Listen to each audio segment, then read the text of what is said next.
नमस्कार बंधुगण बंधु माने आपण माने समस्त को आज ज्योतिष कार्यक्रम को स्वागत।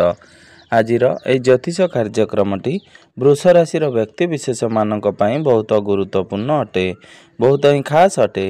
कारण आज वीडियो रे आमे माने वृष राशि मासिक राशिफल उपरे आलोचना करिबा। वृष राशि व्यक्ति विशेष मानक पई एही जून 2025 टी किपरि रहिछि से विषय रे जानिबा। वृष राशि व्यक्ति विशेष मानकर स्वास्थ्य, शिक्षा, प्रेम संपर्क, वैवाहिक जीवन, भाग्य, क्यारियर एवं व्यापार वाणिज्यर स्थिति उपरे विस्तार भाव में आलोचना करिबा। नवग्रहंकर स्थिति मध्य देखिबा। नवग्रह आपण को केउं प्रकार फल प्रदान करिबारे सक्षम हेबे। शेष रे अशुभत्व प्रदान करुथुवा ग्रह मानकर किछि विशेष प्रतिकार मध्य वीडियोर शेष रे आमे जानिबा। तेबे बंधु माने वीडियोटी को आगो को बढ़िबा पूर्वरु जदि आपण मानकर भी वृष राशि होई थाए तेबे वीडियोटी को स्किप न करी थरे मात्र शेष पर्यंत निश्चिंत देखंतु एवं वीडियो को गोटे लाइक करी चैनल टी को सब्सक्राइब कर दियंतु। आपण माने जदि सच्चा हृदय रे ईश्वर को भक्ति करुथांती, विश्वास करुथांती तेबे भक्ति एवं श्रद्धार सहित कमेंट बॉक्स रे जय मां लक्ष्मी, जय श्री जगन्नाथ अवश्य लिखि दियंतु। तेबे बंधु माने आसंतु आरंभ करिबा आज रही कार्यक्रम को, जहा कि जन्म राशि एवं चंद्र राशि उपरे संपूर्ण आधारित अटे। तो राशि चक्रर 12 गोटी राशि मध्यरु द्वितीय राशि हेउची वृष राशि। वृष राशिर राशिधिपति हेउचंती शुक्र। तेबे बंधु माने जून मास आरंभ रे आपणको कुंडली रे नवग्रहंकर स्थिति किपरि रहिछि सर्वप्रथमे जानिबा। सूर्य एवं बुध आपणको कुंडलीर प्रथम भाव रे विराजमान अछंती। देवगुरु बृहस्पति आपणकर द्वितीय भाव रे विराजमान अछंती। मंगल आपणकर तृतीय भाव रे विराजमान अछंती। केतु आपणकर चतुर्थ भाव रे विराजमान अछंती। राहु आपणकर दशम भाव रे विराजमान अछंती। शनि आपणकर एकादश भाव रे विराजमान अछंती। शुक्र आपणक कुंडलीर द्वादश भाव रे विराजमान अछंती। तो बंधु माने सर्वप्रथमे आसंतु जानि नेबा आपणकर स्वास्थ्य किपरि रहिबो एही जून 2025 रे। तो बंधु माने कुंडलीर प्रथम भावटी होइथाय आपणकर स्वास्थ्यर भाव, आपणकर इम्युनिटी सिस्टम रो भाव। तो आपणकर प्रथम भावर अधिपति हेउचंती शुक्र। शुक्र आपणक कुंडलीर द्वादश भाव रे विराजमान अछंती एवं एही जून मासरे शुक्रंकर कोनोसी राशि परिवर्तन हेबार नाही। जून मासर शेष आड़कू शुक्र तांकर राशि परिवर्तन करिवे। तेबे बंधु माने कुंडली रे द्वादश भाव को एते भल बोली विचार करा जाय न थाए। एहा त्रिक भाव होइथाए, रोगर भाव होइथाए। तेबे बंधु माने जेतेबेले प्रथम भावर अधिपति द्वादश भाव रे चलन करिथांती सेतेबेले आपणकर इम्युनिटी सिस्टम टिके डाउन हो जाय थाए। तेणु एही जून मासरे आपणको आपणकर स्वास्थ्य प्रति विशेष ध्यान देबार अछि। विशेष करी आपण केउआडे बाहर को जति यात्रा करूछंती बा ट्रैवल करूछंती सेतेबेले आपणको आपणकर स्वास्थ्यर विशेष जत्न नेबार अछि। तो जेतेबेले इम्युनिटी सिस्टम डाउन होइथाए तो देह आमर शीघ्र खराब हो जाय थाए।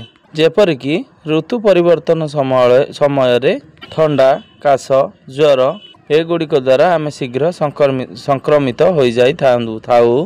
तेणु आपणको आपणकर स्वास्थ्य प्रति विशेष ध्यान देबार अछि एही जून मासरे। सेपरि किछि बड़ स्वास्थ्य जनित समस्या जेहेतु नाही, एहीपरि छोट छोट समस्या आपणकर स्वास्थ्य रे देखा देबो। आपण सेथि प्रति विशेष यत्नवान हेबा उचित।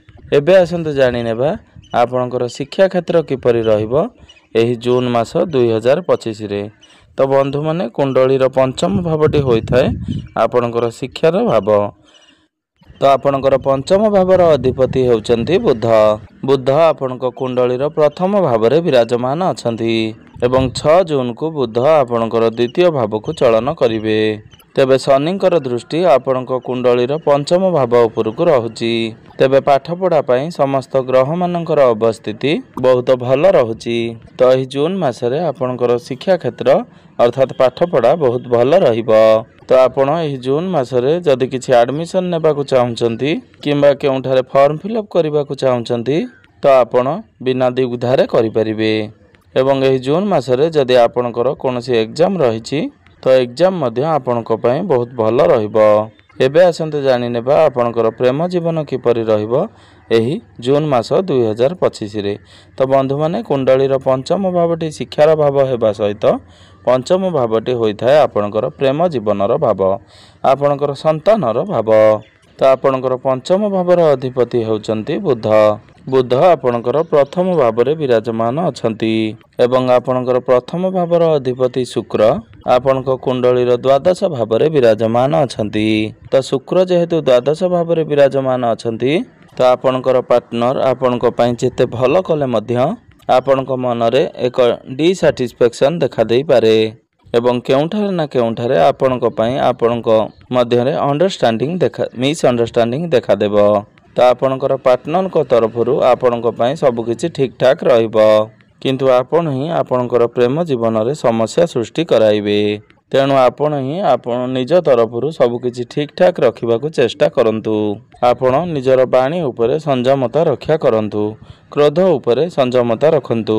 ତ ଆପଣ ଯଦି ନିଜକୁ କଣ୍ଟ୍ରୋଲ କରନ୍ତି ତ ଆପଣଙ୍କର ପ୍ରେମ ଜୀବନ ବହୁତ ଭଲ ରହିବ। ତ ବନ୍ଧୁମାନେ ଏବେ ଆସନ୍ତୁ ଜାଣିନେବା ଆପଣଙ୍କର ବୈବାହିକ ଜୀବନ କିପରି ରହିଛି ଏହି ଜୁନ୍ ମାସ 2025। ତ ବନ୍ଧୁମାନେ କୁଣ୍ଡଳୀର ସପ୍ତମ ଭାବଟି ହୋଇଥାଏ ଆପଣଙ୍କର ବୈବାହିକ ଜୀବନର ଭାବ, ଆପଣଙ୍କର ଜୀବନ ସାଥୀଙ୍କର ଭାବ। ତ ଆପଣଙ୍କର ସପ୍ତମ ଭାବର ଅଧିପତି ହେଉଛନ୍ତି ମଙ୍ଗଳ। ମଙ୍ଗଳ ଆପଣଙ୍କ କୁଣ୍ଡଳୀର ତୃତୀୟ ଭାବରେ ବିରାଜମାନ ଅଛନ୍ତି। ମାତ୍ର 7 ଜୁନ୍କୁ ମଙ୍ଗଳ ଆପଣଙ୍କର ଚତୁର୍ଥ ଭାବକୁ ଗୋଚର କରିବେ। ତେବେ 7 ଜୁନ୍ ପୂର୍ବରୁ ଆପଣଙ୍କୁ ଆପଣଙ୍କର ବୈବାହିକ ଜୀବନ ପ୍ରତି ଧ୍ୟାନ ରଖିବାର ଅଛି, କାରଣ ଆପଣଙ୍କର ସପ୍ତମ ଭାବର ଅଧିପତି ମଙ୍ଗଳ ତୃତୀୟ ଭାବରେ ବିରାଜମାନ ଅଛନ୍ତି। କୁଣ୍ଡଳୀରେ ତୃତୀୟ ସ୍ଥାନଟିକୁ ଏତେ ଭଲ ବୋଲି ବିଚାର କରାଯାଇନଥାଏ। ତାପରେ ମଙ୍ଗଳ ତୃତୀୟ ଭାବରେ ନିଚସ୍ତ ଅଛନ୍ତି। ତ 7 ଜୁନ୍ ପୂର୍ବରୁ ଆପଣଙ୍କୁ ଆପଣଙ୍କର ବୈବାହିକ ଜୀବନ ପ୍ରତି ବିଶେଷ ଧ୍ୟାନ ଦେବାର ଅଛି, କିନ୍ତୁ 7 ଜୁନ୍କୁ ଯେତେବେଳେ ମଙ୍ଗଳ ଆପଣଙ୍କର ଚତୁର୍ଥ ଭାବକୁ ଚଳନ କରିବେ ତ 7 ଜୁନ୍ ପରେ ଆପଣଙ୍କର ବୈବାହିକ ଜୀବନ ବହୁତ ଭଲ ରହିବ। ତ ପୂର୍ବରୁ ଆପଣଙ୍କର ବୈବାହିକ ଜୀବନରେ ଯାହା ବି କିଛି ସମସ୍ୟା ଲାଗି ରହିଥିଲା ସେ ସବୁ ଦୂର ହୋଇଯିବ। ଆପଣଙ୍କ ମଧ୍ୟରେ ଭଲ ପାଇବା ବଢ଼ିବ, ତାଳମେଳ ଭଲ ରହିବ, ଆପଣଙ୍କ ମଧ୍ୟରେ ବୁଝାବଣା ଠିକ୍ ଠାକ୍ ରହିବ। 7 ଜୁନ୍ ପରେ ଆପଣଙ୍କର ଲାଇଫ୍ ପାର୍ଟନରଙ୍କ କ୍ୟାରିୟରରେ ଗ୍ରୋଥ୍ ଆସିବ, ଆପଣଙ୍କର ଭାଗ୍ୟରେ ମଧ୍ୟ ଗ୍ରୋଥ୍ ଆସିବ। ଏବେ ଆସନ୍ତୁ ଜାଣିନେବା ସବୁଠାରୁ ମହତ୍ତ୍ୱପୂର୍ଣ୍ଣ ବିଷୟବସ୍ତୁ ଆପଣଙ୍କର ଭାଗ୍ୟ, କ୍ୟାରିୟର ଏବଂ ବ୍ୟାପାର ବାଣିଜ୍ୟର ସ୍ଥିତି କିପରି ରହିଛି ଏହି ଜୁନ୍ ମାସ 2025। ତ ବନ୍ଧୁମାନେ କୁଣ୍ଡଳୀର ନବମ ଭାବଟି ହୋଇଥାଏ ଆପଣଙ୍କର ଭାଗ୍ୟର ଭାବ ଏବଂ ଦଶମ ଭାବଟି ହୋଇଥାଏ ଆପଣଙ୍କର କାର୍ଯ୍ୟକ୍ଷେତ୍ର ତଥା କ୍ୟାରିୟରର ଭାବ ଏବଂ ସପ୍ତମ ଭାବଟି ହୋଇଥାଏ ଆପଣଙ୍କର ବ୍ୟାପାର ବାଣିଜ୍ୟର ଭାବ। ତ ଆପଣଙ୍କର ନବମ ଭାବ ତଥା ଭାଗ୍ୟ ଭାବର ଅଧିପତି ହେଉଛନ୍ତି ଶନିଦେବ। ଶନି ଆପଣଙ୍କର ଏକାଦଶ ଭାବରେ ଅର୍ଥାତ୍ ଲାଭ ସ୍ଥାନରେ ବିରାଜମାନ ଅଛନ୍ତି।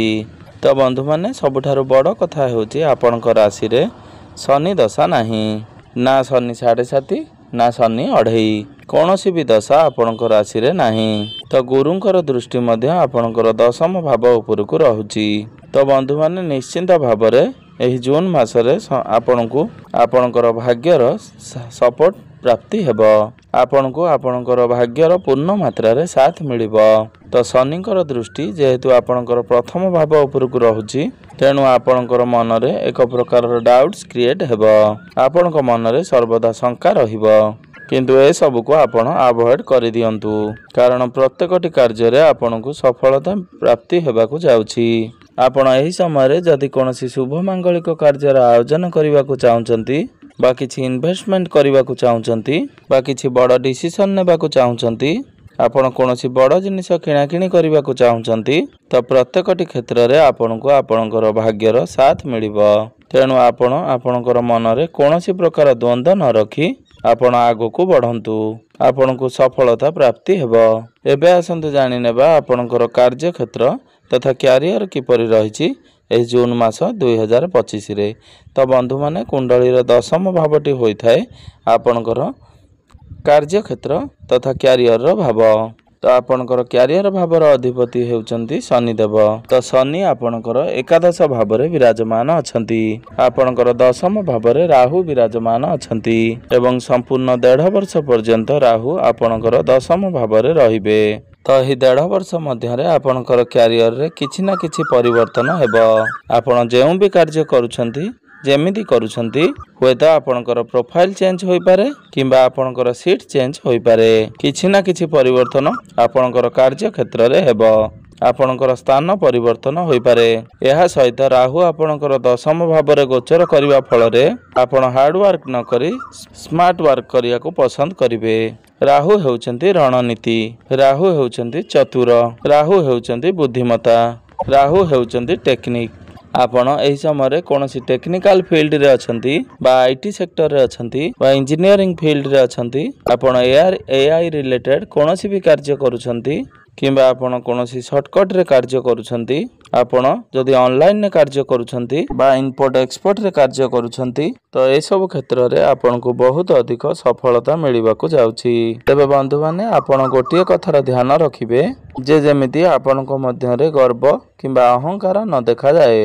कारण गर्व एवं अहंकार होछि विनाशर मूल कारण एसबु ठारू आपण जेते पारिबे दूरेई रुहंतु आपण निजको शांत एवं सरल रखिबा को चेष्टा करंतु एबे आसंतु जानि नेबा आपणकर व्यापार वाणिज्यर स्थिति किपरि रहिछि एही जून 2025 रे तो व्यापार वाणिज्यर कथा हेबा जदि 7 जून परे आपणकर व्यापार वाणिज्य बहुत भल रहिबो बिजनेस रे आपणकर ग्रोथ हेबो आपणकर बिजनेस बहुत आगो को बढ़िबो व्यापार वाणिज्य रे आपणकर इनकम बहुत भल रहिबो तो आपणकर फाइनेंशियल ग्रोथ हेबो तो एही जून मास रे आपणकर व्यापार वाणिज्य बहुत भल रहिबो एबे आसंतु जानि नेबा किछि विशेष प्रतिकार विषय रे जे प्रतिकार गुड़िक करबा द्वारा आपणकर जो सब अशुभत्व गुड़िक रहुछि से गुड़िक खंडन होई आपणकर भाग्य रे उन्नति हेबो एवं आपण को शुभ फल प्राप्ति हेबो तो सेथि पई जेहेतु आपणकर राशि रो राशियाधिपति शुक्र अटंती तो प्रत्येक दिन आपण शुक्रंकर बीज मंत्र जप 108 थर अवश्य करंतु तो प्रत्येक दिन आपण हनुमान चालीसार पाठ अवश्य करंतु एवं प्रत्येक दिन आपण गायत्री मंत्रर जप अवश्य करंतु एवं प्रत्येक दिन उदित सूर्य को तंबा पात्र रे जलार्घ्य अर्पण करंतु यह व्यतीत 15 जून पूर्वरु आपण आपणकर क्रोध को टिके नियंत्रण रक्षा करंतु तेबे बंधु माने आपणकर जीवन मंगलमय हो एहा ही ईश्वरक निकट रे मोर